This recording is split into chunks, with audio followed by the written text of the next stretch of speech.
தலைப்பு செய்திகள். 11வது தமிழாராய்ச்சி மாநாட்டை யாழில் நடத்த தீர்மானம். 90,000 தாண்டிய டெங்கு நோயாளர் எண்ணிக்கை. செம்மணியில் தலையில்லாத எண்புக்கூடு மீட்பு. கொலம்பியா நிலநடுக்கம், உயிரிழந்தோர் எண்ணிக்கை 69ஆக உயர்வு. விரிவான செய்திகள். 11வது உலக தமிழ் ஆராய்ச்சி மாநாடு அடுத்த வருடம் யாழ்ப்பாணத்தில் நடத்தப்பட உள்ளதாக தெரிவிக்கப்பட்டுள்ளது. உலக தமிழ் ஆராய்ச்சி மன்றத்தின் தலைவர் அரசர் அருளாளர் இதனை தெரிவித்துள்ளார். யாழ் பல்கலைக்கழக தமிழ்துறை, யாழ்ப்பாண தமிழ்ச் சங்கம் மற்றும் தமிழ் அமைப்பு என்பன இணைந்து தனிநாயகம் நினைவரங்க நிகழ்வை யாழ் பல்கலைக்கழக கைலாசபதி கலையரங்கில் நடத்தியது. இதில் கலந்து கொண்டு தொடக்க உரை ஆற்றுகையிலேயே அவர் இந்த அறிவிப்பை வெளியிட்டுள்ளார். இதேவேளை முதலாவது தமிழ் ஆராய்ச்சி மாநாடு 1966ஆம் ஆண்டு மலேசியாவின் கோலாலம்பூரிலும், 4வது மாநாடு 1974ஆம் ஆண்டு ஜனவரி மாதம் யாழ்ப்பாணத்திலும் நடைபெற்றன. தமிழ் ஆராய்ச்சி மன்றத்தின் நிறுவனரான தனிநாயகம் அடிகளார் இந்த மாநாட்டை ஆரம்பித்து வைத்தார். அவர் பங்கு பற்றிய இறுதி மாநாடாகவும் இதுவே அமைந்தது. யாழ் குடாநாடு விழாக்கோலம் பூண்டு பேரெழுச்சியுடன் அந்த மாநாடு நடைபெற்றதாக வரலாற்று தகவல்கள் கூறுகின்றன. இந்த மாநாட்டின் இறுதி நாளன்று நடந்த தாக்குதலில் பல உயிர்கள் காவு கொள்ளப்பட்ட துயரச் சம்பவம் வரலாற்றில் பதிவாகியிருந்தது. 10வது உலக தமிழாராய்ச்சி மாநாடு கடந்த 2019ஆம் ஆண்டு அமெரிக்காவின் சிகாகோ நகரில் சிறப்பாக நடந்தேறியது. இந்நிலையிலேயே 11வது உலக தமிழாராய்ச்சி மாநாடு அடுத்த வருடம் யாழ்ப்பாணத்தில் நடத்த திட்டமிடப்பட்டுள்ளதாக அறிவிப்பு வெளியாகியுள்ளது. இலங்கையில் இந்த ஆண்டு பதிவாகியுள்ள டெங்கு நோயாளர்களின் எண்ணிக்கை 90,000 தாண்டியுள்ளதாக தேசிய டெங்கு கட்டுப்பாட்டு பிரிவு தெரிவித்துள்ளது. ஆகஸ்ட் மாதம் 10ஆம் திகதி நள்ளிரவு நிலவரப்படி நாட்டில் மொத்தமாக 90,306 டெங்கு தொற்றுக்கள் பதிவாகியுள்ளன. இதன்படி ஜூலை மாதத்தில் அதிகபட்சமாக 29,973 நோயாளர்கள் பதிவாகியுள்ளனர். ஜூன் மாதத்தில் 21,533 நோயாளர்களும், ஆகஸ்ட் மாதத்தின் முதல் 10 நாட்களில் 4,959 நோயாளர்களும் பதிவாகியுள்ளனர். மாவட்ட ரீதியில் கம்பஹா மாவட்டத்தில் 19,204 நோயாளர்கள் பதிவாகி அதிகம் பாதிக்கப்பட்ட மாவட்டமாக உள்ளது. இது மொத்த நோயாளர்களின் 21.27% கொழும்பு மாவட்டத்தில் 17,965 நோயாளர்கள் பதிவாகியுள்ளனர். கண்டி மற்றும் களுத்துறை மாவட்டங்களில் தலா 6,971 நோயாளர்கள் அடையாளம் காணப்பட்டுள்ளனர். நடப்பாண்டில் இதுவரை டெங்கு காரணமாக 65 மரணங்கள் உறுதி செய்யப்பட்டுள்ளன. இதன்படி டெங்கு மரண விகிதம் 0.07% உள்ளது. எனவே வீடுகளில் டெங்கு பரவும் அபாயத்தை கட்டுப்படுத்தும் வகையில் நுளம்புகள் பெருகும் இடங்களை அகற்றுவதுடன் சுற்றுப்புறத்தை தூய்மையாக வைத்துக்கொண்டு பொதுமக்கள் அவதானத்துடன் செயற்பட வேண்டும் என சுகாதார அதிகாரிகள் தொடர்ந்து வலியுறுத்தி வருகின்றனர். செம்மணி மனித புதைக்குழிக்கு அருகில் எழுமாற்றாக அகழப்பட்ட சோதனை குழிகளுக்குள்ளிருந்து தலையில்லா முண்டமான எண்புக்கூடு ஒன்று உள்ளிட்ட 4 எண்புக்கூடுகள் அடையாளம் காணப்பட்டுள்ளன. செம்மணி மனித புதைக்குழியின் 102வது நாள் அகழ்வு பணிகள் திங்கட்கிழமை முன்னெடுக்கப்பட்டன.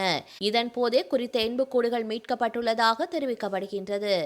இதேவேளை 1ஆம், 2ஆம் மற்றும் 3ஆம் கட்டத்தில் நேற்றுடன் 103 நாட்கள் முன்னெடுக்கப்பட்ட அகழ்வு பணிகளில் 539 எலும்புக்கூடுகள் அடையாளம் காணப்பட்டுள்ள நிலையில் 524 எண்புக்கூடுகள் அகழ்ந்து எடுக்கப்பட்டுள்ளன. செம்மணி மனித புதைக்குழியில் 3ஆம் கட்ட அகழ்வு பணிகளை 56 நாட்கள் முன்னெடுக்க நீதிமன்றம் அனுமதி வழங்கிய நிலையில் 49வது நாளான நேற்றைய தினம் 5 சிறுவர்களுடைய எண்புக்கூடுகள் உட்பட 15 எண்புக்கூடுகள் புதிதாக அடையாளம் காணப்பட்டுள்ளன. அத்துடன் ஏற்கனவே அடையாளம் காணப்பட்ட 11 எண்புக்கூடுகள் அகழ்ந்து எடுக்கப்பட்டுள்ளன. அத்துடன் மாட்டின் காலில் அடிக்கப்படும் லாடம் ஒன்றும் கைவளையல் ஒன்றும் நேற்றைய தினம் சான்று பொருளாக மீட்கப்பட்ட நிலையில் நேற்றைய தினம் எண்புக்கூடொன்றின் இடுப்பு பகுதியில் தாயத்து ஒன்றும் ₹1 நாணய குற்றி ஒன்றும் மீட்கப்பட்டுள்ளன. இதன்படி குறித்த பகுதியில் எழுமாறாக தோண்டப்பட்ட சோதனை குழிகள் 2 எண்புக்கூடுகள் அடையாளம் காணப்பட்டு அகழ்ந்து எடுக்கப்பட்டுள்ளன. யாழ்ப்பாணம் கீரிமலை பகுதியில் கொட்டப்பட்ட குப்பைகளை மீள அள்ளுமாறு கோரி ஆடி அமாவாசை தினமான புதன்கிழமை கவனஈர்ப்பு போராட்டம் முன்னெடுக்கப்பட உள்ளது.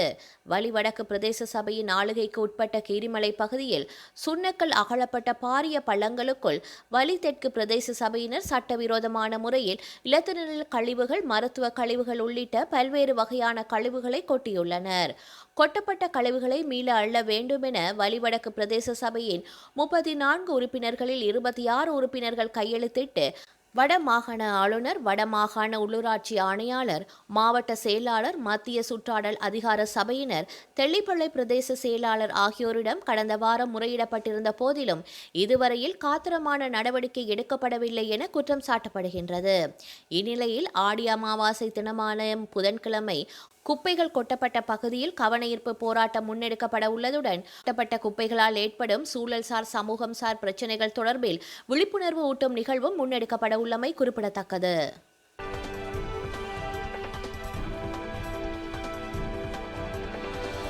தென் அமெரிக்க நாடான கொலம்பியாவில் மேற்கு பகுதியில் ஏற்பட்ட 7.4 ரிக்டர் அளவிலான சக்தி வாய்ந்த நிலநடுக்கத்தால் 69 பேர் உயிரிழந்துள்ளனர். மேலும் ஏராளமான கட்டிடங்கள் இடிந்து விழுந்துள்ளன. இந்த நிலநடுக்கத்தால் மக்கள் இடிபாடுகளுக்குள் சிக்கிக் கொண்டனர். பலர் காயமடைந்துள்ளனர். தலைநகர் பொகோட்டா வரை உள்ள பகுதியில் மக்கள் தங்கள் வீடுகளை விட்டு வெளியேற வேண்டிய கட்டாயம் ஏற்பட்டுள்ளது. கடுமையாக பாதிக்கப்பட்ட பெரேரா நகரம் அமைந்துள்ள ரிசார் ஆல்டால் மாகாணத்தில் குறைந்தது 40 பேரும், கொலம்பியாவின் 3வது பெரிய நகரமான காலி அமைந்துள்ள வாலே டெல் கவுவா மாகாணத்தில் 27 பேரும் உயிரிழந்துள்ளதாக உள்ளூர் அதிகாரிகள் உறுதிப்படுத்தியுள்ளனர். மிசலிஸ் நகரிலும் 2 உயிரிழந்துள்ளனர்.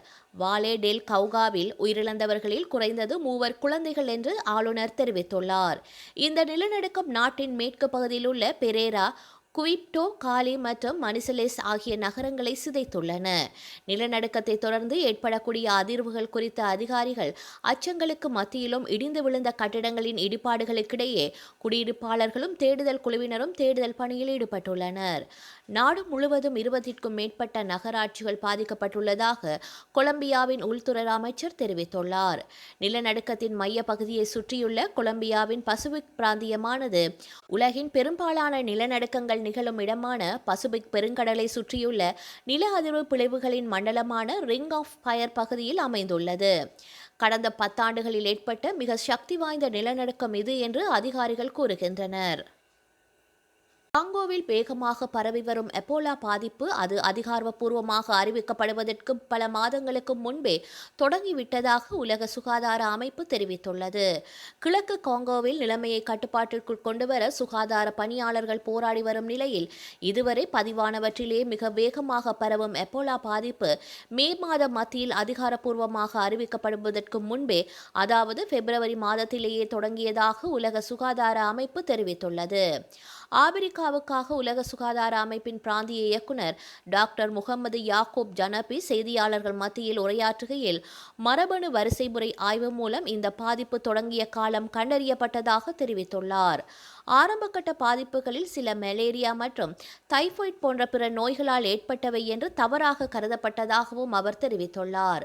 நாங்கள் வைரஸை துரத்தி கொண்டிருக்கின்றோம், ஆனால் வைரஸ் நம்மைவிட முன்னால் சென்று கொண்டிருக்கின்றது என்று அவர் தெரிவித்துள்ளார்.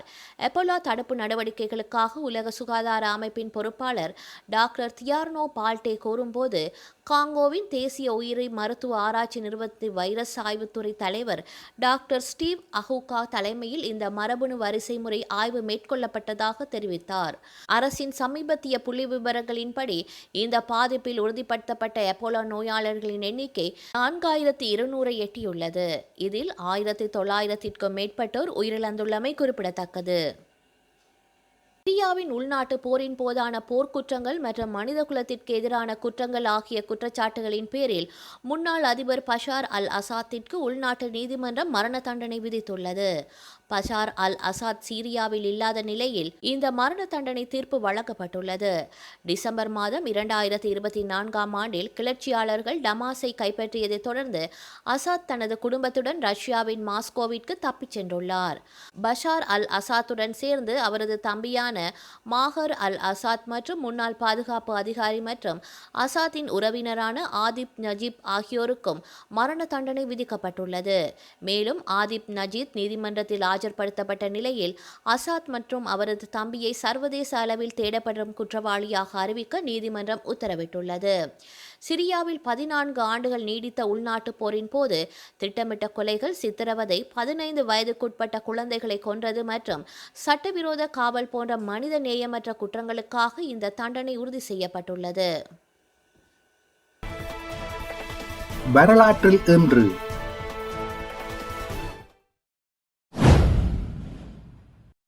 1977 இலங்கையில் ஐக்கிய தேசிய கட்சி ஆட்சிக்கு வந்து ஒரு மாதத்துக்குள் தமிழர்கள் மீது இனப்படுகொலைகள் நடத்தப்பட்டதில் 300க்கும் அதிகமானோர் கொல்லப்பட்டனர்.